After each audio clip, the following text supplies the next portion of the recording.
பரந்த விழியும் பதிந்த நெற்றியும் நெறித்த புருவமும் சுருண்ட குழலும் வடிந்த காதும்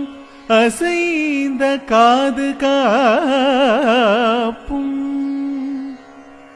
தாழ்ந்த செவியும் சரிந்த கழுத்தும் அகன்ற மார்பும்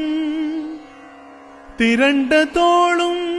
நெளித்த முதுகும் குவிந்த இடையும்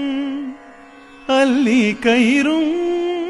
அழுந்திய சீராவும்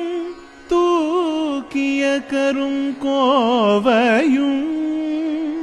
தொங்கலும் தனிமாலையும் தளிரும் மிளிருமாய் நிற்கிற நிலையும்